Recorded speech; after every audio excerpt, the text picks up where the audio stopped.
Bismillah. Assalamualaikum warahmatullahi wabarakatuh. Alhamdulillah, alhamdulillah, salatu wassalamu ala Rasulillah wa ala alihi wa sahbihi wa man wala. Allah Ta'ala fil Qur'anil Karim, ya ayyuhalladzina amanu taqullaha haqqa tuqatih wa la tamutunna illa wa antum muslimun.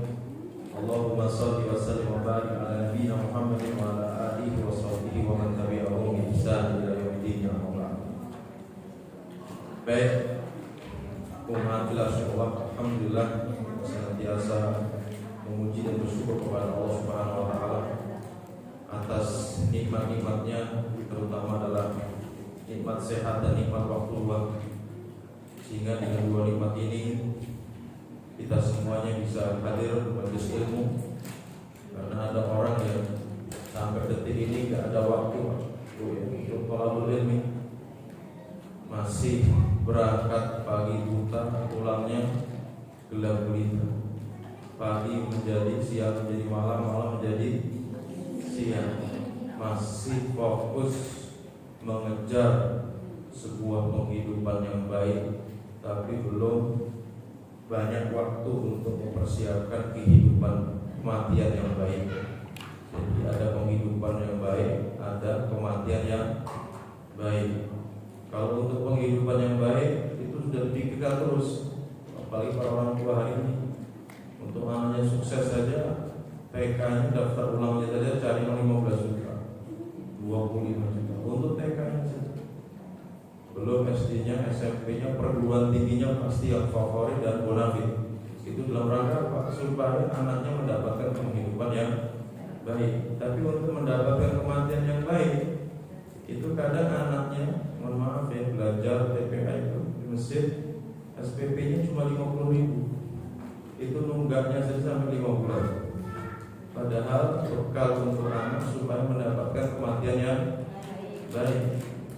Anak-anak bimbel satu paket bisa 4 juta, bisa 5 juta dibayar cash. Gilirannya anak di pesantren, data tunggakan santri-santri yang ada itu bisa ada yang sampai 1,5 M. Kenapa demikian? Kadang-kadang masih melihat perkara ukhrawi ini tidak penting. Perkara mencari bekal untuk kematian yang baik ini tidak penting, sehingga banyak diabaikan. Kita juga kadang-kadang masih seperti itu. Untuk urusan dunia, dipentingkan betul. Tapi untuk urusan akhirat, contoh misalnya, ada kota infak mewah misalnya, buka dompet dulu sekalian. Kalau ada warna itu warna apa yang diambil? Kalau warna merah, emang 50.000 apalagi. Terus ujung-ujungnya diambil apa? Yang warna abu-abu. Itu pun kalau nggak ada recehnya yang diambil. Artinya untuk membangun istana kita di surga itu kita masih hitung-hitungan untuk urusan akhirat. Kalau misalnya masuk ke majelis ilmu, ke tempat sholat masjid, imam dalam kondisi sudah sujud, kan perintahnya apa? Jika kalian mau sholat dan mendapati imam sudah sujud, maka sujudlah. Wala ta'udhu hasyai'ah, tapi kamu jangan hitung itu satu rakaat. Faman adraka ruku' faqad adraka shalah. Barang siapa yang mendapatkan rukuknya imam, maka dia telah mendapatkan satu rakaat. Dia kan langsung hitung-hitungan. Kalau imam sudah lebih dari ruku', enggak dapat satu rakaat. Maka ketika dia masuk, dapati imamnya sudah sujud, maka dia berdiri nunggu bagaimana imam itu sampai berdiri lagi. Karena kalau ikutin sujud kan dapat satu rakaat. Nah, untuk hitung-hitungan akhirat kan begitu, hitung-hitungan banget begitu kan. Padahal perintahnya meskipun imam itu sujud, langsung tetaplah sujud meskipun tidak dihitung satu rakaat. Nah, maka dari itu mari kita semuanya istilahnya berbenah diri lah ya, senantiasa untuk memiliki semangat urusan akhirat kita.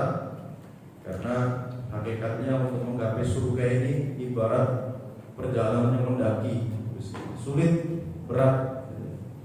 Dan yang di depan ini juga nggak ada jaminan masuk surga. Yang di pesantren juga nggak ada jaminan masuk surga. Jaminan masuk neraka iya sudah ada kita semuanya. Begitu. Tapi bukan berarti yang tidak masuk pesantren bukan Ustaz bangga pasti saya masuk surga. Enggak juga. Enggak ada jaminan kita semuanya. Tapi yang jelas kita jaminannya pasti mati itu. Dan yang mau bertobat, mau ibadah, jangan mau pensiun. Ya kalau umurnya sampai pensiun, dan jangan menunggu tua. Ya kalau sampai tua, karena tidak semua orang Allah berikan umur sampai tua. Nah itu. Maka alhamdulillah semakin kesini jamaah taklim berkembang di mana-mana, terutama di Lampung itu dapat apresiasi dari mana-mana terkait kajian-kajian yang ada.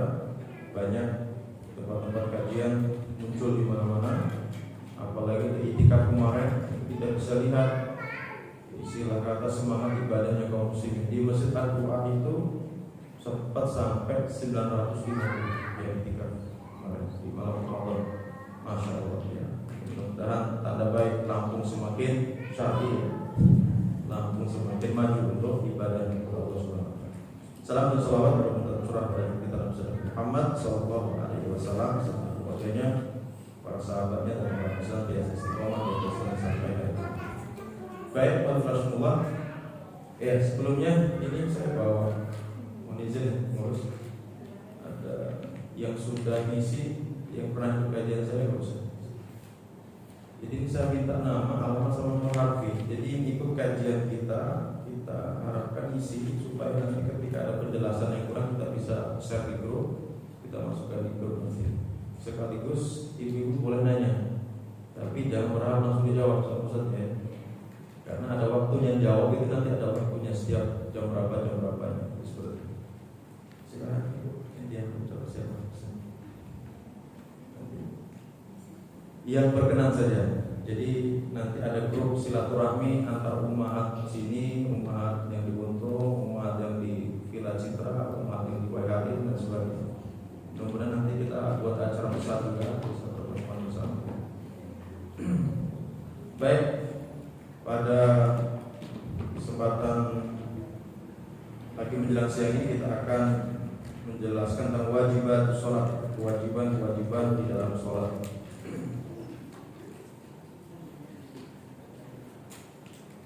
Apa yang disebut dengan kewajiban di dalam sholat, yaitu ma yajibu fi'luhu aw qawluhu fi sholat wa yasqutu bisahwi, yaitu suatu ucapan atau gerakan yang diwajibkan di dalam sholat. Jadi ada rukun sholat, ada kewajiban sholat. Jadi kalau rukun, namanya rukun itu kan jelas ya, sesuatu yang kalau kita tinggalkan sholat kita tidak sah. Nah tapi kalau kewajiban ini memang itu sesuatu yang wajib, tapi tidak sampai membatalkan sholat. Wa yasqutu bisahwi, ya. Dan kewajiban ini akan gugur dengan sujud sahwi. Jadi kalau kita tinggalkan, maka kita diwajibkan melaksanakan yang namanya sujud sahwi. Dengan sujud sahwi itu sudah tertutup. Ya, dengan sujud sahwi itu sudah tertutup. Nah, kemudian wa man tarakahu amdan batala sholatahu. Tapi kalau dia meninggalkan secara sengaja, maka bisa batal sholatnya. Tapi kalau tidak sengaja tidak masalah. Jadi ini tentang kewajiban. Kalau rukun sudah jelas, ini kewajiban. Yang pertama, kewajiban dalam sholat adalah doa istiftah, membaca doa istiftah, ya, membaca doa istiftah. Ini masuk dalam pembahasan kewajiban di dalam sholat. Ini hukumnya wajib menurut pendapat yang rajih. Dan untuk doa istiftah ini bermacam-macam. Gak tahu ibu sekalian pakai doa istiftah yang mana? Yang pertama dalam hadis riwayat Bukhari Muslim itu yang menggunakan Allahumma ba'id baini wa baina khotoyaya kama ba'adta bainal masyriqi wal maghrib. Kemudian kalau dalam Hadis di sini riwayat Muslim itu yang Allahu Akbar kabira walhamdulillahi katsira wa subhanallahi wa ta'ala asila. Ini juga ada riwayatnya. Artinya lafaz-lafaz doa istiftah ini tidak hanya satu. Artinya itu kalau melihat tuh, kamu Allah mau baik-baik. Satu lagi, belum kenapa kamu Allahu Akbar kabira walhamdulillah. Itu sama-sama ada. Kemudian juga ada yang pendek, subhanakallahumma wa bihamdika wa tabarakasmuka wa ta'ala jadduka la ilaha illa huwa. Ini enaknya dipakai kalau pas apa? Tarawih, kan pendek. Ya. Jadi kalau pakai yang Allahumma baik-baik lama nanti ini mau enggak suara-suara kita mau baca doa istighfar dulu. Doa istighfarnya panjang. Gitu ya. Ada juga yang panjang betul di sini. Langsung di sini Allahu Akbar wajjahtu wajhiya lillazi fatara samawati wal ardi hanifan. Oh, sampai waktu wilayah. Ini berapa baris ini? Ada 7 baris ini. Ada. Kemudian juga diperbolehkan menggunakan Allahumma Rabba Jibril wa Mikail dan seterusnya. Ini macam-macam doa istiftah. Artinya kita dengan belajar seperti ini kita nanti akan paham, oh ternyata doa istiftah itu ternyata tidak hanya satu, ternyata banyak dan itu benar semuanya. Hadis-hadisnya sahih gitu. Nah, kapan seseorang boleh tidak membaca doa istiftah? Yang pertama dalam sholat jenazah. Dalam sholat jenazah tidak ada doa istiftah. Maka dalam takbir pertama Allahu Akbar langsung membaca Al-Fatihah. Yang kedua Allahu Akbar membaca sholawat. Sholawatnya yang panjang itu Ibrahimiyah dalam sholat kita itu. Kalau kelamaan pakai sholawat yang pendek saja. Allahumma sholli wa sallim wa barik ala nabiyyina Muhammad. Tapi kalau bisa yang lengkap. Tapi imam kan kadang cepat Allahu Akbar. Nggak cukup kita kalau pakai sholawat yang ada dalam sholat. Kemudian setelah takbir yang ketiga kita baru berdoa. Kalau laki-laki Allahumma firlahu, kalau perempuan Allahumma firlah. Kalau nggak jelas laki-laki dan perempuan bagaimana? Allahumma firlahu. Ini Pak Imam ini yang meninggal laki atau perempuan? Aku juga bingung banyak perempuan. Terus gimana? Di muka bumi ini tidak ada kecuali hanya laki-laki dan perempuan. Diragukan laki-laki atau perempuan ini repot gimana? Nah, jadi seperti itu. Karena dulu hanya ada Adam dan Hawa, nggak ada Adam, Hawa dan Laura, itu nggak ada Laura. Adanya Adam dan Hawa saja. Nah kemudian takbir keempat baru salam, bisa doa dulu baru salam. Nah kita tegaskan, saya tambahkan sedikit. Jadi prinsip dalam prosesi jenazah itu adalah untuk menyegerakan, karena menjelaskan asri'u bil janazah, hendaklah kalian menyegerakan proses jenazah. Maka dalam prakteknya itu kalau ibu sekalian melihat ada salah satu keluarga yang meninggal dunia, sudah segera mandikan, jangan nunggu kakak-kakaknya, keluarganya pulang, keburu kaku mayatnya. Dan begini contohnya, meninggalnya subuh, diumumkan banyak warga datang, tapi karena posisinya belum dimandikan, warga sekitar ini kan mau kerja, mau datang segera ingin mensolati pengennya kan. Nah gara-gara mandikannya jam 9, dia gak nyolati. Ya ditunggu sampai jam 8 belum ada pergerakan, jam 9 pernah jadi korban masalah. Di subuh udah duduk situ gitu. Jam 8 gak ada jam 9, jam 11 baru selesai memandikan. Pemakamannya jam hampir setengah 1 baru selesai. Allah Akbar. Tadi yang banyak datang warga itu pada pulang separuhnya. Padahal mereka datang itu kalau bisa mensolat luar biasa, mendoakan si mayat luar biasa. Kalau di sholat di samping berapa bu? 40 orang yang soleh, ada lagi 100 orang yang tidak menyekutukan Allah, maka orang yang menyolati itu akan memberikan syafaat. Maka ibu sekalian, mohon maaf, saya ingin ibu-ibu juga dikenal sama orang banyak dalam kebaikan terbiasa. Ya, artinya ibu ini kalau ngaji jangan di sini saja, kalau bisa ngajilah di mana, sehingga ibu itu banyak dikenal orang-orang baik. Sehingga ketika meninggal dunia, inna lillahi, bersyukur itu datang karena itu kebaikannya banyak. Itu saya takziah nggak lama, belum lama ya meninggal. Salah satu umat ngopi, kita kan ada komunitas ngopi, ngobrol perkara iman. Kalau umatnya namanya Sofi, Solehah Pencipta Islam, bukan Sofi. Tapi ketika di saat meninggal, masya Allah umatnya berjubel dan yang kenal pasti datang, yang kenal pasti datang. Begitu. Nah ini yang susah ini, ya sudah sendiri, ya, suami istri saja, nggak pernah gaul di masyarakat, nggak pernah ke masjid, nggak pernah kajian. Innalillahi wa inna ilaihi raji'un. Cuma tetangga-tetangganya saja, itu pun tetangga yang terpaksa juga mau sendirinya. Karena apa? Nggak ada kebaikan, nggak ada kebaikan. Pernah saya datang, itu saya datang dengan 5 mobil dengan kawan-kawan kita takziah di suatu daerah, karena di saat itu yang meninggal itu masih ibu daripada kawan kita. Di sana itu warga setempat cuma 15, kita sendiri 30. Kok pendatang dari Bandar Lampung lebih banyak daripada warga sekitar? Saya nanya-nanya ini, yang meninggal ini baik apa enggak di kampung ini begitu. Nantinya coba ini juga dipikirkan, karena kalau banyak yang mensolati kita, insya Allah banyak. Kemudian lagi, kalau orang itu meninggal, baik dan tidak baik itu bisa dilihat dari komentar orang-orang yang bertakziah. Jadi kalau misalnya fulan ini baik apa enggak, baik banget, kehilangan kita, insya Allah bagus. Karena Nabi pernah ya saat itu sedang duduk bersama para sahabat, ada jenazah yang diberangkatkan ke pemakaman. Para sahabat menyebut-nyebutlah kebaikan, fulan ini soleh, fulan ini rajin puasa. Kata Nabi, wajar pasti. Nah, nggak lama dari itu ada jenazah lagi diberangkatkan. Tapi jenazah kedua itu para sahabat tahu kalau dia itu sering maling lah begitu ya, sering begini. Jadi sebut semua keburukannya. Nabi menjelaskan wajar pasti. Nah, setelah itu Nabi mengatakan hadza asnaitu khair wajaba lahu jannah. Jenazah yang pertama yang kau sebutkan kebaikannya, dia pasti masuk surga.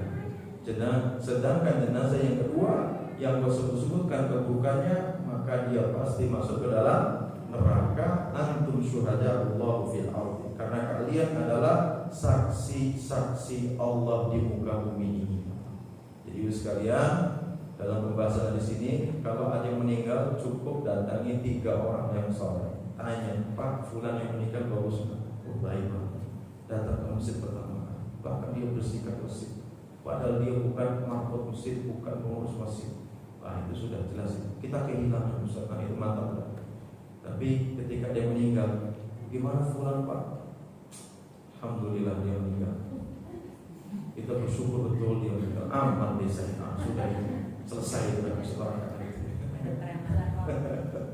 Artinya ibu sekalian, kalau dikenal dalam kebaikan, bukan dalam kemaksiatan.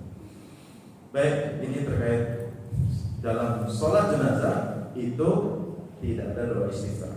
Dan setelah sholatnya, ini kan sering praktek-praktek imam di masjid itu, kalau habis sholat itu malah doanya panjang betul, nggak selesai. Padahal sholat doa, waktu doa yang mustajab itu kapan? Setelah takbir yang ketiga itu. Istilah kata di dalam sholat kan yang mustajab di situ. Malah ini pada sholat didoakan lama, betul. Apalagi yang meninggal orang kaya, semakin lama itu Pak Ustadznya itu doakan itu. Nggak tahu kenapa itu. Pernah juga sudah 1 orang doa. Setelah itu melihat ada saya, dimohonkan kepada Pak Ustadz Faiz Ibrahim untuk mendoakan jenazahnya kembali. Saya doakan lagi. Setelah itu ada yang datang, ngasih amplop, taruh di kantong saya, enggak apa. Kata teman saya, ambil dulu, nanti masukkan lagi ke kotak itu. Nah, artinya seolah-olah, mohon maaf ya, seolah-olah itu doa itu bisa memasukkan orang masuk surga. Langsung dibayar cash, enggak seperti itu mudahnya ya. Baik, itu yang pertama. Yang kedua, kapan seorang tidak boleh tidak diwajibkan baca doa istiftah, yaitu al-masbuk idza adraka imam fi ghairi qiyam. Orang yang terlambat atau orang yang masbuk terlambat dari sholat ketika mendapati imam bukan dalam kondisi berdiri. Contoh, ibu masuk ke masjid, imam sudah ruku, maka apa yang kita lakukan? Takbiratul ihram, Allahu Akbar, langsung ruku.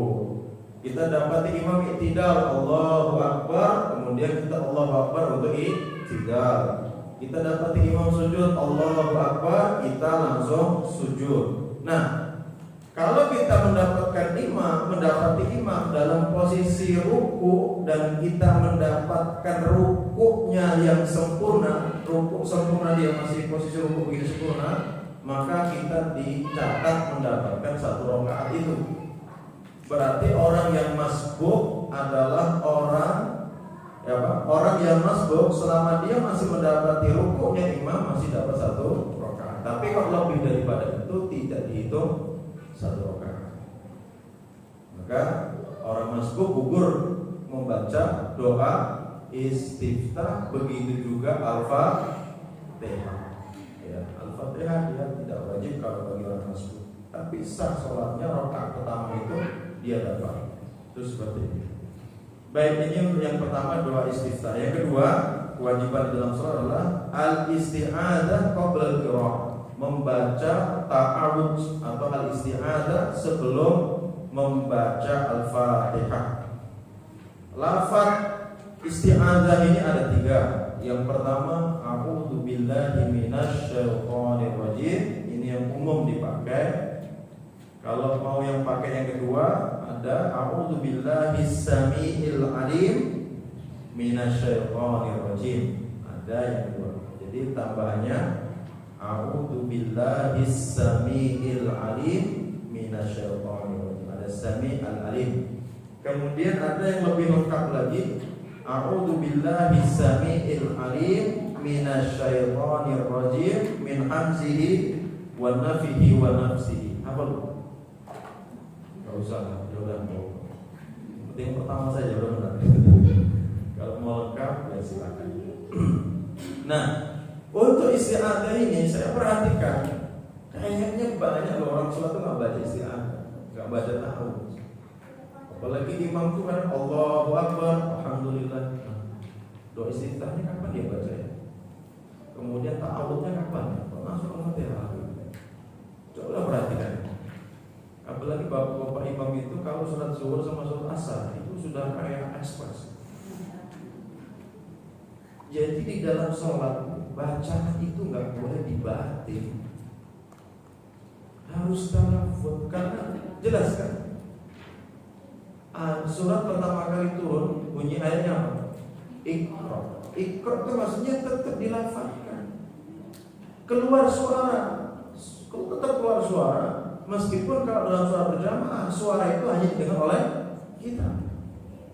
Ibu-ibu kalau sholat malam keluar suara kan? Dikeluarkan suara. Karena apa? Sunnah sholat sunnah disunahkan untuk sholat sunnah di malam hari itu adalah al-jahru, dikeraskan. Ya dikeraskan. Nah, sholat sunnah yang dikerjakan di siang hari itu sunnah isra, sir, enggak dikeraskan. Jadi kalau ibu sholat malam dikeraskan. Termasuk kalau ibu sholat maghrib, sholat isya, sholat subuh disuarakan kan? Nah, disuarakan. Sunnahnya memang disuarakan. Jangan cuma diam baik gitu. Nah, apalagi jangan dibatin. Jadi dalam sholat yang masih amati itu banyak yang dibatin bacanya, tidak ditalafuzkan. Kemudian kedua, banyak ketika sholat matanya menjem. Masih ada di sini. Allahu Akbar. Nah, kalau ada tikus lewat gimana? Ya kan? Coba. Nabi di dalam sholat, pandangan beliau dari awal sampai akhir tidak lepas melihat tempat sujud pertama. Ya. Yang kedua, di dalam sholat itu kan banyak gangguan. Kalau kita menjam, coba gimana? Contoh Nabi menjelaskan. Uqtulu al-aswadain fi shalah. Bunuhlah 2 binatang hitam di dalam sholat, yaitu ular dan kalajengking. Nabi sudah mengingat kepada kita, kalau kamu sholat, tiba-tiba ada ular dan kalajengking ingin menyerang kita, maka bunuhlah dia di dalam sholat, karena hakikatnya dia adalah setan, jelmaan daripada setan. Nah kalau ibu menjem gimana? Tahu-tahu kakinya udah gigit benar. Nah Nabi pernah ketika sholat diganggu jin ifrit. Mundar mandir depan beliau, langsung beliau dekati, beliau banting, beliau cekik leher. Saking kuatnya beliau mencekik itu, keluar itu lidahnya, netes ludahnya tangan beliau. Sambil mengatakan sampai saya merasakan hawa yang dingin karena air ludah yang mengenai tangan. Nah saat ini beliau ingin mengikat jin ifrit ini di salah satu tiang Masjid Nabawi. Tapi beliau teringat dengan doanya Nabi Sulaiman, Rabbi firli wa habli mulkan la yamli ahad min ba'di, ya Rabb ampunilah dosaku dan anugerahkanlah kepadaku sebuah kekuasaan yang setelahku tidak ada yang menandingi, yaitu bisa menunjukkan bangsa jin. Akhirnya beliau urungkan, pengennya beliau diikat di salah satu tiang Masjid Nabawi supaya sahabat-sahabat pada datang itu tahu, oh kamu tuh jin. Tapi Nabi teringat dengan itu, maka beliau hubungkan. Maka dalam hal ini tidak boleh kita membentuk tim pemburu hantu. Apalagi kerjaannya nangkepin jin itu nggak boleh. Sudah ditangkap, dimasukin botol, di zoom, ditayangkan di televisi, itu tidak diperbolehkan ya. Itu seperti itu. Nah kemudian juga mengandung sebuah makna, kalau ketemu jin gak usah deketin, bu tonjok. Berani gak kira-kira? Ngusir jin itu mudah. Kan Nabi sudah berpesan kepada kita, idza ja'al ghila fabadiru bil adai. Kalau kamu didatangi hantu itu kan sebenarnya bukan arwah gentayangan. Arwah gentayangan dalam Islam tidak ada. Nanti dalilnya dalam surah Al-Mu'minun ayat 99 sampai 100. Itu jelas. Orang yang sudah meninggal dunia, wa min waraihim barzakh. Di depan mereka, di hadapan mereka itu ada dinding. Antara alam barzah dengan dunia itu ada dinding. Kalau orang sudah mati itu nggak mungkin dia kembali ke dunia, itu sudah tidak ada lagi. Itu final dalam Islam. Apalagi setelah meninggal itu ada namanya mustaqarrul arwah, tempat kembalinya ruh. Ada tempat kembalinya. Ada yang sudah di surga, ruhnya itu. Jasadnya tetap masih di alam kubur, tapi ruhnya sudah di surga. Siapa itu? Orang yang mati syahid, para nabi, orang-orang beriman, ruhnya sudah di surga. Ada yang dia tertahan di pintu surga, nggak bisa masuk ke dalam surga. Siapa itu? Ruhnya orang-orang yang meninggal dunia, mati syahid, tapi masih punya hutang. Nah, yang punya hutang, hati-hati, tertahan tuh pintu surga. Kemudian ada ruhnya yang dia berenang di sungai darah. Setiap kali dia minggir, di tepian sungai itu ada malaikat yang bawa batu yang besar. Kemudian orang tadi tarik kepalanya, dibuka, kemudian dimasukkan ke batu, didorong ke tengah lagi. Siapa itu? Orang-orang yang makan harta riba.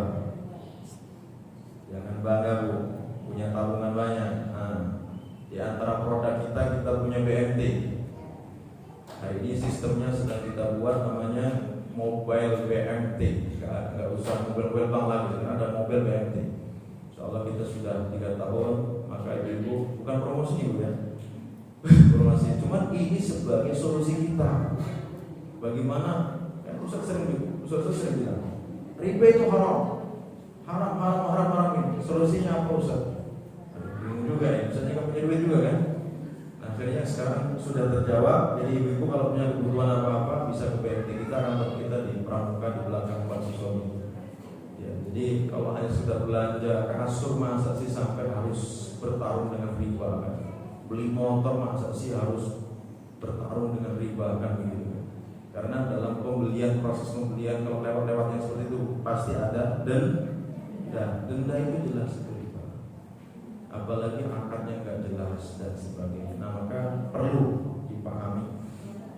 Jadi sudah final fix. Jadi yang ada dan muncul dan mengganggu kita itu bukan arwah gentayangan, tapi itu adalah jin. Itu adalah jin. Dan untuk mengusir mereka, Nabi bersabda, idza ja'al ghilan fabadiru bil adl. Kalau kamu ketemu jin atau hantu itu, segera kumandangkan azan. Kalau di azan kabur itu pasti. Cuman bahayanya itu kalau udah di azan enggak kabur. Oh, mudah itu. Ambil batu timpuk pasti kabur, pasti orang. Dan juga ibu enggak boleh sudah ngaji begini masih tak lewat jembatan masih bunyikan klakson. Ngapa? Permisi Ustaz, emangnya ada orang yang kasar supaya tidak ganggu? Nah ini dia. Kita hanya boleh takutnya kepada Allah, nggak boleh takut sama penunggu jembatan. Ya kan? Kalau permisi itu kan intinya, wahai penunggu jembatan jangan ganggu saya. Artinya berlindung kepada penunggu jembatan. Padahal sudah jelas iya karena udua iya karena kita nggak boleh berlindung kepada selain Allah Subhanahu Wa Taala. Masih banyak itu bapak-bapaknya itu kalau kita di belakang yang setiap jembatan pasti bunyikan bang. Itu ya. Ini bentar lagi Muharram. Apa yang ada di bulan Muharram ya? Keyakinan apa? Di bulan Syawal. Nggak boleh menikah anak di bulan Syawal besar. Nanti akan terjadi begini dan sebagainya. Nah sekarang ibu saya tanya, Allah dan Rasulnya melarang itu nggak? Enggak. Oke, satu terjawab. Yang kedua, kalau ibu-ibu tidak berani menikahkan anaknya di bulan Syuro, takut terjadi sesuatu, ya, takut terjadi sesuatu. Takutnya terjadi sesuatu ini takutnya kepada siapa? Allah dan Rasulnya kan nggak melarang. Berarti baik-baik saja. Nah kalau ibu takut menikahkan anak di bulan Syuro, ini takutnya sama siapa? Ayo. Dijawab. Kalau ibu takut berarti ada zat yang ibu takuti selain Allah Subhanahu Wa Taala, itulah syirik. Dan itu dosa besar. Dan dosa syirik tidak akan diampuni Allah Subhanahu Wa Taala. Seperti ibu kalau siapa cucunya, kayaknya udah nggak ambil lagi. Yang sini. Ibu-ibu hamil, melahirkan. Biasanya depan rumah ada lampu ya, biasanya dulu kan itu. Nah sekarang tertanya siapa yang nyuruh itu? Allah Rasulnya nggak tahu. Nah kalau ibu tidak masang, takut terjadi sesuatu, takutnya sama siapa? Sama Allah nggak nyuruh. Sama siapa kira-kira? Nah yang seperti itu perlu dikupas. Jangan sampai kita jatuh dalam kesyirikan. Tujuannya supaya anak itu terang, cerah. Kalau laki-laki kayak Nabi Yusuf, kalau perempuan kayak Ibunda Maryam. Jadi kalau yang hamil, bayinya anaknya laki-laki, bacakan surat Yusuf supaya gantengnya ke Nabi Yusuf. Orang bapaknya aja potongannya tidak jelas, kok anaknya kayak Nabi Yusuf, gitu kan? Nah nanti kalau perempuan bacakan surat Maryam supaya cantik. Ini kan bahaya keyakinan begini. Kalau bapaknya atau ibunya selip-selip baca surat Al-Baqarah gimana? Bisa jadi sapi anaknya. Gak ada kayak gitu gak ada ya. Gak dibenarkan yang seperti itu. Ya jadi terkait arwah tadi seperti itu, jin. Jadi dalam sholat tidak boleh menjem, ya, tidak dianjurkan menjam, dan pandangan mata tertuju kepada tempat sujud. Ustaz saya mau nggak menjem nggak khusyuk. Ya dilatih untuk buka tetap bisa khusyuk, ya, dibuka tetap bisa khusyuk. Bagaimana cara itu dilatih, silakan. Kemudian apakah setiap rakaat itu membaca isti'adzah atau ta'awudz? Jawabannya tidak. Ta'awudz itu hanya pada rakaat pertama saja, hanya pada rakaat pertama saja. Itu yang kedua. Kemudian ketiga adalah at-ta'min ba'dal Fatihah, mengucapkan amin setelah al-Fatihah. Nah, ibu-ibu saya tanya, ibu-ibu membaca Al-Fatihahnya kapan kalau jadi makmum?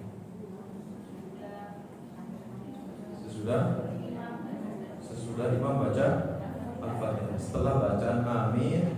Nah, begini ya. Jadi kok bisa seperti itu? Jadi begini. Dulu di saat Nabi sedang imam, itu ada sahabat Nabi di belakangnya ikut menirukan bacaan Al-Fatihahnya Nabi. Setelah sholat, Nabi menegur, siapa tadi di belakangku yang mengganggu dengan menirukan bacaan?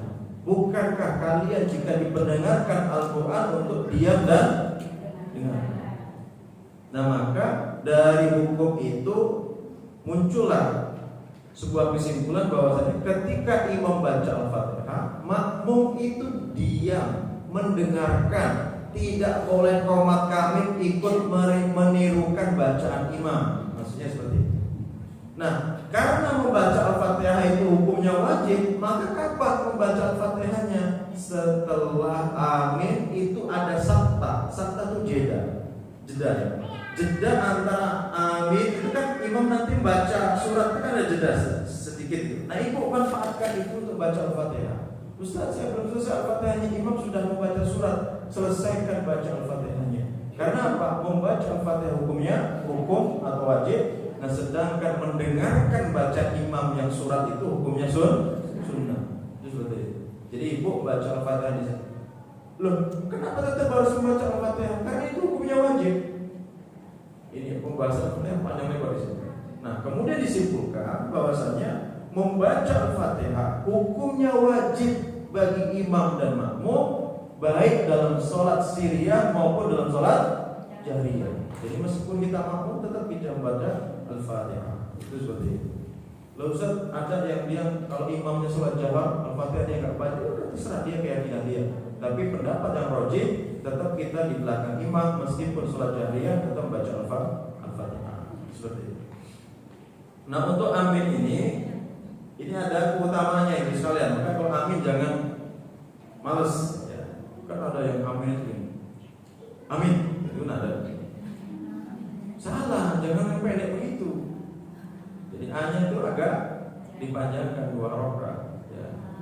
Juga jangan amin, min-minnya itu jangan pendek juga, enggak salah juga. Minnya kan ada mim, ya, nun. Berarti bacanya kayak matahari disukun itu kan. Juga seperti itu. Ada lagi yang kepanjangan, ada. Sekarang sudah almarhumah ibu itu. Jadi imamnya nunggu itu lama. Benar ada itu. Sekarang sudah meninggal dunia. Itu jamaah. Ada yang seperti itu. Enggak ada yang berani negor karena udah tua banget. Ada yang berani ngingetin.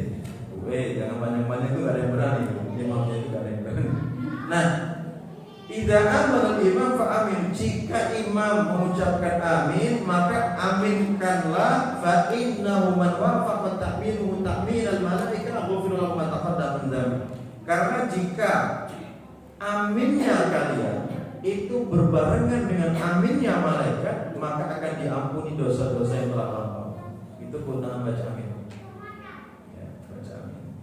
Jadi keutamaannya kalau aminnya kita berbarengan dengan bersesuaian dengan aminnya malaikat, maka akan diampuni dosa-dosa yang telah lampau. Ini terkait masalah amin. Kemudian yang selanjutnya adalah yang disunahkan membaca tasbih ketika rukuk dan sujud. Tasbih itu mengucapkan subhana rabbiyal azim ketika rukuk dan membaca subhana rabbiyal a'la ketika sujud. Nah, ketika sujud ini, ibu sekalian, silahkan pada sujud akhir itu jangan buru-buru untuk bangkit dari sujudnya untuk sujud terakhir. Karena apa? Ada keutamaan untuk berdoa. Jadi dalam sholat itu waktu yang mustajab untuk doa itu ada 2 tempat. Pertama ketika sujud, yang kedua setelah tasyahud akhir sebelum salam. Ketika sujud Nabi bersabda, wa ammas sujud fasta'inu lahu bidu'a. Ketika sujud bersungguh-sungguhlah kalian untuk berdoa. Faqaminun an yustajaba karena hampir orang yang berdoa di saat sujud Allah akan kabulkan. Tapi karena ini di dalam sholat, maka tidak boleh berbahasa Indonesia. Ya Allah, saya minta mobil Pajero ya Allah, warnanya merah marun ya Allah. Itu gak boleh. Batal sholat kita. Karena dalam sholat tidak boleh memasukkan bahasa kita dan bahasa-bahasa selain yang dibutuhkan dalam sholat. Tapi diperbolehkan dengan bahasa Arab, dengan doa-doa yang diajarkan oleh Nabi. Maka Syekh bin Baz memesankan 3 doa yang pernah saya sampaikan. Pertama doanya apa? Allahumma inni as'aluka husnal khatimah. 1. Yang kedua, Allahumma rzuqni taubatan nasuha qabla maut. Kemudian Allahumma ya muqallibal qulub tsabbit qalbi ala din. Itu sudah cukup semua, mewakili semua. Pertama, air kehidupan yang baik. Yang kedua, diberikan taubatan nasuha sebelum meninggal dunia. Kenapa? Karena tidak semua orang Allah berikan taubatan nasuha sebelum meninggal dunia. Masih banyak kakek-kakek masih godain anak SMP SMA. Ada nggak di sini? Kakek-kakek, nenek-nenek ada yang masih mau makan, masih ada. Allah. Aduh umurnya udah tua. Kakek-kakek masih naik di atas panggung joget sama biduan. Allah Akbar. Kalau punya kakek, punya bapak punya tegurin. Masa masih nyanyi sama biduan? Kalau gedebuk di sini gimana? Coba jatuh mati gitu kan sampai biduan gitu. Itu maka kita mau. Kemudian yang ketiga tentang Allahumma ya muqallibal qulub, minta untuk ditetapkan hati kita dalam ketaatan dalam agama. Kemudian kedua, ketika setelah tasyahud akhir sebelum salam, Nabi bersabda, "Idza faraha ahadukum min tasyahhudil akhir." Kalau kalian selesai dari tasyahud akhir, falyata'awwadz billahi min arba', maka berlindunglah kamu kepada Allah dari 4 hal. Maka doanya bagaimana? Allahumma inni a'udzubika min adzabil jahannam wa min adzabil qabri wa min fitnatil mahya wal mamati wa min syarri fitnatil masiihid dajjal. Dan silakan ditambah dengan doa-doa yang lain, di antaranya Allahumma a'inni ala dzikrika wa syukrika wa husni ibadatika, dan doa-doa yang lain silakan. Tapi selama ya, diajarkan oleh Nabi dan berbahasa Arab, gitu ya. Enggak boleh pakai bahasa Indonesia karena masih di dalam sholat. Nah, kalau fikihnya begini justru, habis sholat 5 waktu itu justru tidak dianjurkan untuk berdoa. Terus berdoanya kapan? Setelah sholat sunnahnya, terutama qobliyahnya. Nabi menjelaskan doa antara adzan dan iqamah tidak akan ditolak. Doa tidak akan ditolak antara adzan dan iqamah. Jadi ibu-ibu ketika adzan itu selesai, sholat qobliyah setelah itu. Makalah berdoa. Dan perbanyak doa, jangan malu berdoa. Karena Nabi sendiri menjelaskan, man lam yas'alillah yaghdab alaih. Barang siapa yang tidak meminta, barang siapa yang tidak berdoa kepada Allah, maka Allah akan murka kepada hamba tersebut. Beda dengan manusia. Manusia diminta yang terus marah, emosi. Dikit-dikit terbuat kamu emosi. Allah diminta yang terus senang, suka, begitu. Dalam sehari semalam itu doanya berapa kali? Kira-kira kalau itu berapa kali? Dalam sujud saja berarti 5 kali. Sudah lumayan lah. Ada orang itu seminggu gak doa, sebulan gak doa, ya gak pernah sholat, gimana mau doa? Nah, maka ini peringatan bagi ibu sekalian. Jangan sampai anak kita gak paham agama. Ya, jangan sampai anak kita gak menjalankan ketaatan karena gak paham agama. Akhirnya gak tahu. Ibu-ibu meninggal dunia, berharap apa? Doa anak-anak ya. Gimana anaknya mau doa? Orang kakinya gak pernah nyentuh di masjid. Orang gak pernah wajahnya terbasuh dengan air wudu. Bagaimana dia mau Robbi firli wali walidayya wa rahmah kama robbani shaghira, sedangkan dia sendiri orang gak pernah sholat gitu. Nah maka ibu sekalian, ukuran keberhasilan anak itu bukan pulang kerja bawa Pajero, bawa Alphard, bawa Ferrari, Lamborghini, bukan. Tapi pulang ke rumah itu bawa doa-doa kebaikan itu sekali. Tapi kan kadang-kadang gitu, yang datang naik motor odong-odong masuk, assalamualaikum, misalnya, ngapain kamu? Kamu putri bapak, pulang. Anak saya nggak boleh masuk. Itu kalau yang datang naik motor, kalau yang datang naik mobil Pajero, assalamualaikum, waalaikumsalam, mau kemana? Oh ya silakan masuk. Tunggu ya, anakku masih ada di dalam. Akhirnya apa? Islam iman yang kandas dengan realitas berubah. Dulu Pak nggak boleh baca, giliran yang datang seperti boleh baca. Berubah semua. Baik, ya seperti itulah, banyak rasa karena hakikatnya banyak yang curhat. Ustaz di tempat curhat, padahal nggak punya apa-apa. Istrinya minta cerai, curhatnya sama usahanya lagi hancur lebur, mobil terjual semuanya diangkut, curhatnya sama gitu ya. Ada lagi janda yang menikah lagi, curhatnya juga sama, luar biasa. Apalagi wali-wali santri konsultasi anaknya nggak pada betah di pondok juga sama gitu ya. Kemudian yang lebih ini lagi punya beban banyak. Ustadzah di pesantren kita banyak udah mulai pada mau nikah semua, bingung nyarikan jodohnya. Karena kalau selip-selip nggak benar tuh jodohnya, ya rusak yang sudah kita bina selama ini jadi nggak benar karena tergantung suami. Jadi kita ini anaknya belum ada yang waktu menikah sudah mengurusi anak orang yang sudah mau menikah. Yang banyak itu tadi anak-anaknya nggak berbakti. Kasus anaknya berbakti itu banyak banget yang nggak berbakti. Bahkan ada orang tua itu ditelantar, dibuang di jalan, dibuang di jalan, wawancarai, kayak di mana rumahnya? Itu saya dibuang sama anak saya, ditinggal di sini. Ya Allah, ya Allah. Ini karena apa bu? Karena apa masalahnya? Tidak berbakti, karena tidak paham. Baik, yang terakhir yaitu tasyahud pertengahan, tasyahud awal. Enggak perlu di bawahnya itu kan, kalau kita sudah bisa-bisakan dilanjutkan. Nah, tasyahud pertengahan, tasyahud awal udah penuh ya semuanya? Masih ada ya? Di situ aja kamu. Nah, tasyahud pertengahan itulah hukumnya wajib. Kalau ditinggalkan wajib sujud sahwi. Beda dengan tasyahud akhir. Nah, tasyahud pertengahan itu begini. Kalau ibu tidak tasyahud karena lupa posisinya sudah berdiri, maka ibu tidak perlu kembali duduk untuk tasyahud awal, tapi dilanjutkan saja. Nah, nanti ditutup dengan sujud sahwi. Kenapa? Kok bisa demikian Ustaz? Karena begini. Tasyahud awal itu hukumnya wajib, tapi di sini maksudnya adalah sunnah muakkadah. Sedangkan berdiri itu hukumnya rukun. Kalau sudah berdiri, ini dalam posisi rukun tidak boleh turun ke yang sunnah muakkadah.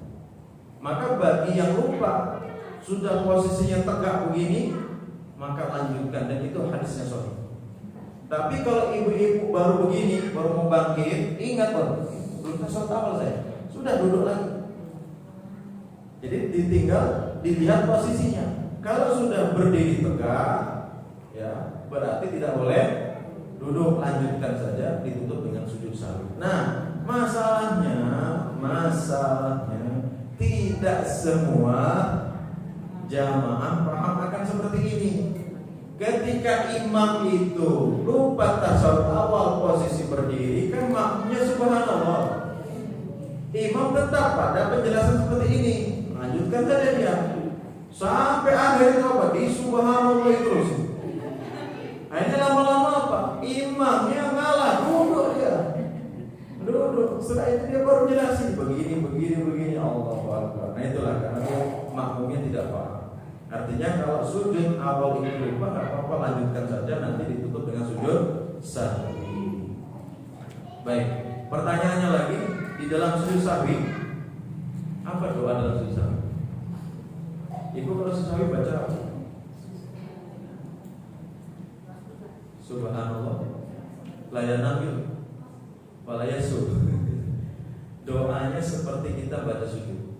Subhana rabbiyal a'la. Enggak ada bacaan khusus yang lain karena memang tidak ada dari Nabi bacaan khusus itu. Allahu Akbar. Kita sampai situ dulu. Silakan untuk mas kalian kalau ada yang tanyakan, kami persilakan.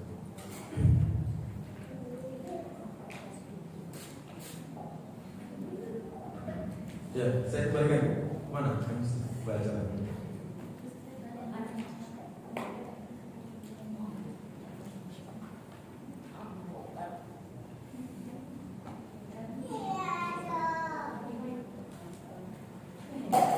Oh, sudah ada. Nah, begini maksudnya. Ya, simple.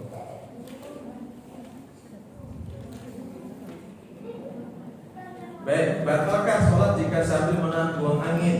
Tidak batal sholatnya, tapi makruh hukumnya. Jadi menahan buang angin, menahan buang air kecil, buang air besar, ya, termasuk menahan lapar, itu termasuk dimakruhkan. Maka Nabi menjelaskan la sholat tapi hadratit ta'am. Tidak ada sholat ketika makanan sudah tersaji. Tersaji itu gini, ibu-ibu pulang dari mana Bu? Dari Safa. Bawa apa Bu? Sate luas. Lapar kan? Ada berkumandang. Bukan ibu ambil air wudu dulu, bukan. Ibu segerakan makan itu dulu. Maka sudah selesai baru ibu sholat. Gitu. Termasuk bapak-bapak yang pulang dari kantor, capek kan, lapar, habis mandi, azan kan. Perintahnya apa? Pak, makan dulu. Loh kenapa seperti itu? Karena kalau dipaksakan sholat yang akan ada apa? Allahu Akbar sate. Maka benar itu. Lebih baik makan sambil mikirin sholat daripada sholat sambil mikirin makan. Ada hadisnya sahih. Ya.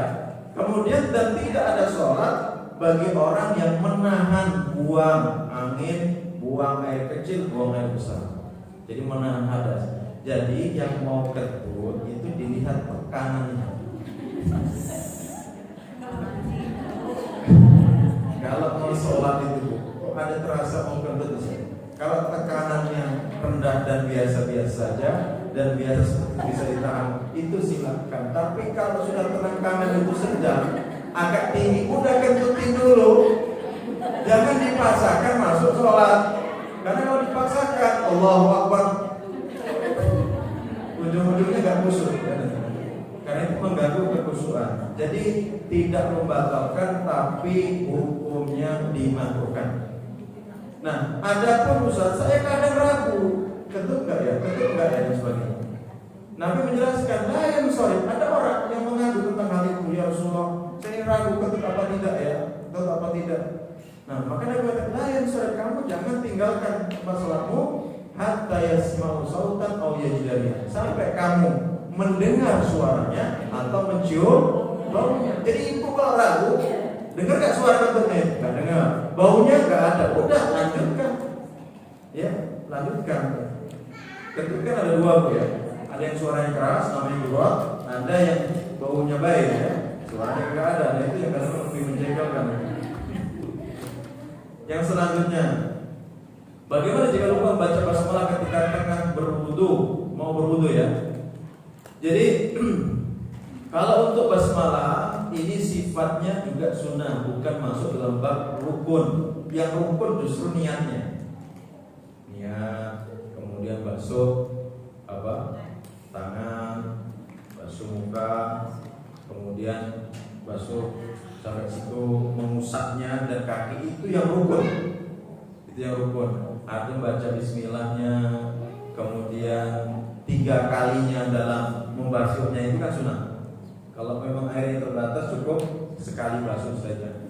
Itu termasuk menyela-nyela, itu termasuk yang disunahkan. Kalau wajibnya yang penting basah itu sudah sah. Jadi tidak membatalkan.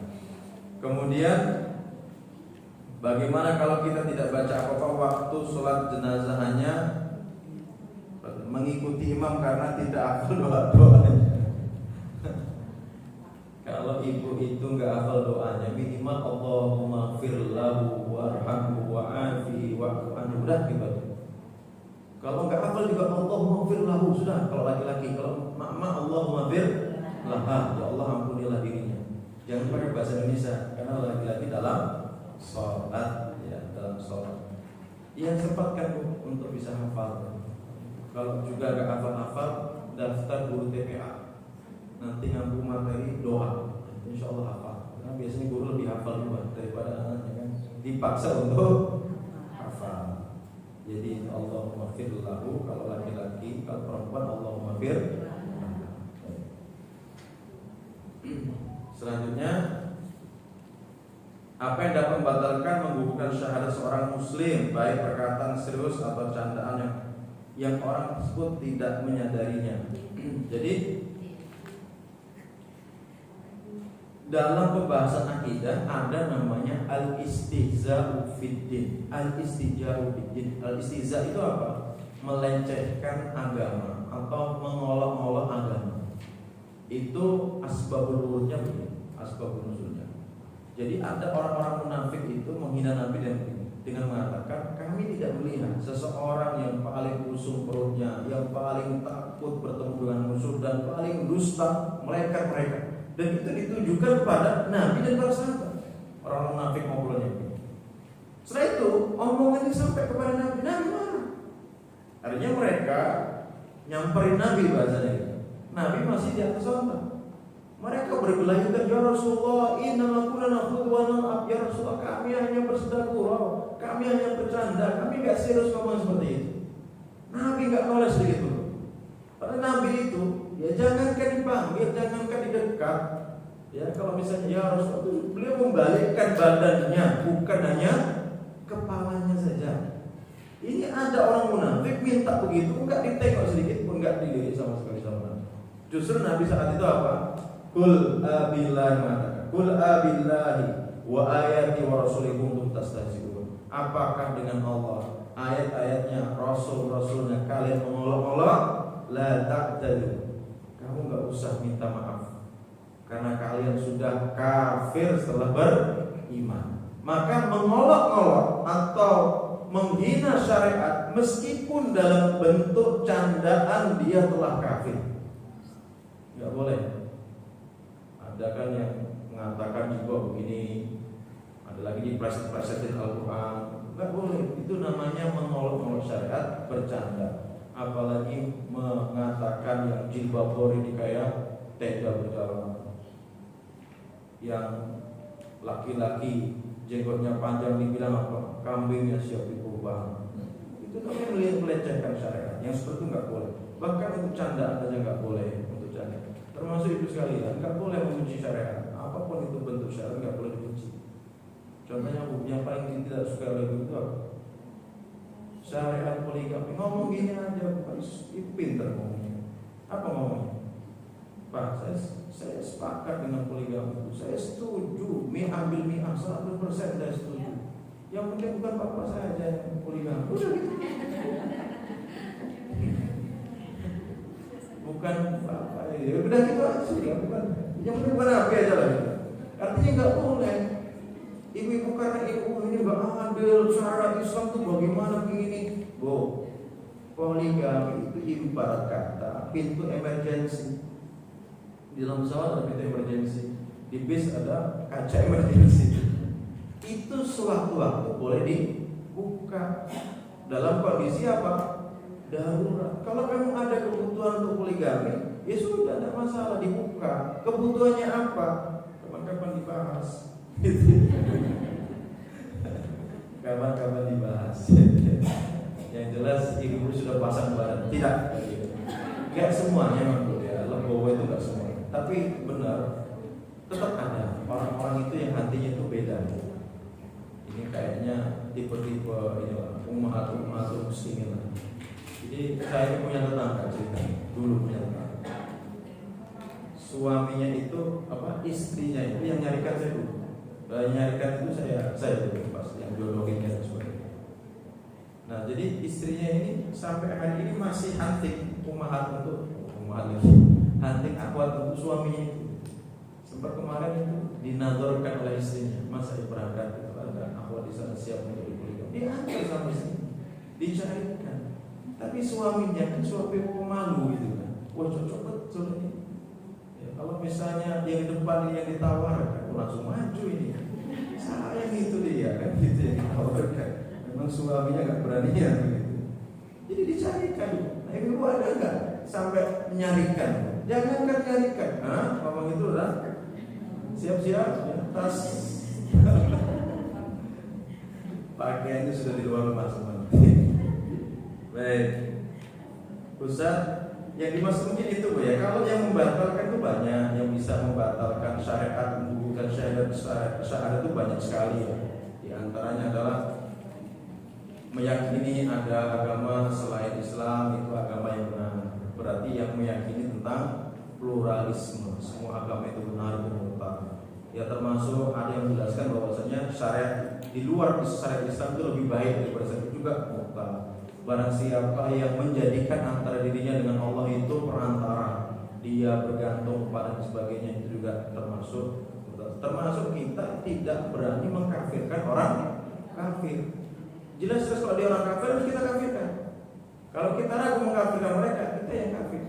Man lam yukafir kafiran bahwa kafir. Termasuk di dalamnya adalah siapa yang berhukum dengan hukum selain Allah. Itu kan termasuk hal yang bisa membuat seseorang itu murtad. Banyak. Tapi yang candanya itu bisa membatalkan syariat adalah canda dalam hal mengolok-olok syariat.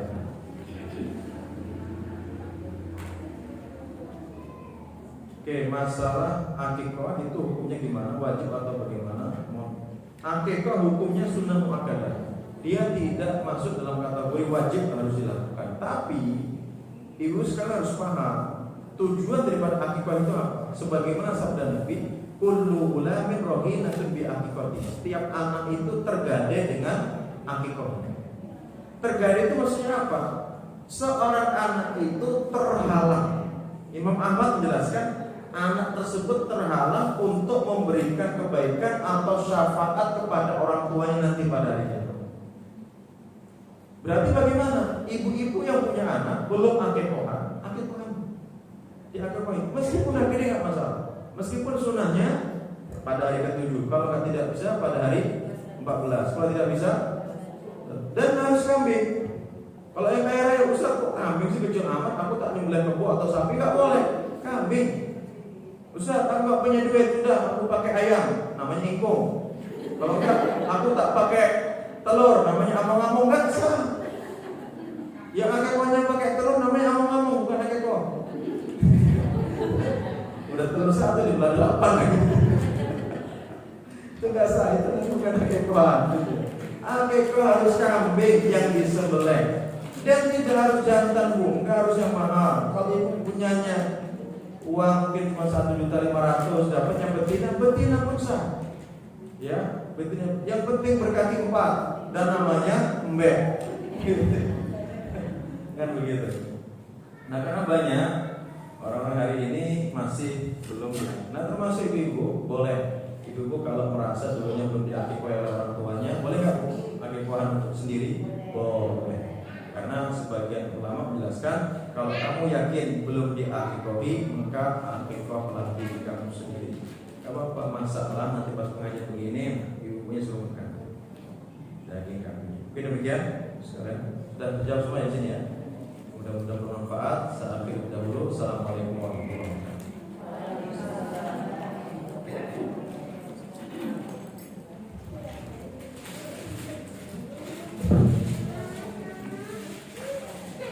Jika boleh bahas Anies Baswedan di sini.